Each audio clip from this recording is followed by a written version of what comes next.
जी बिल्कुल, मैं इस वक्त मौजूद हूँ वफाकी दारुल हुकूमत इस्लामाबाद के परेड ग्राउंड में, जहाँ पे तहरीक इंसाफ का जलसे के लिए पंडाल सज चुका है। मेरे अक़ब में आप देख सकते हैं कि स्टेज जो है वो मरकज़ी क़यादत के लिए सज चुका है, जबकि पंडाल भी पूरी तरह से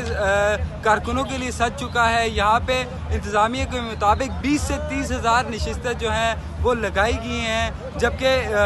तहरीक इंसाफ के मरकज़ी कायदीन की जानिब से ये बताया जा रहा है कि अब से कुछ देर बाद यानी 6 बजे चेयरमैन पाकिस्तान तहरीक इंसाफ इमरान खान जो है वो इस जलसे से खिताब करेंगे। जबकि दूसरी जानिब अगर सिक्योरिटी की बात की जाए तो इस परेड ग्राउंड के 3 मरकज़ी गेट हैं, जिस पे इंतहाई सख्त सिक्योरिटी जो है तैनात की गई है। चेकिंग का अमल भी सख्त है, जबकि शदीद गर्मी के बावजूद जो है यहाँ पे कारकुनान की बड़ी तादाद जो है इस वक्त पंडाल में दाखिल हो रही है।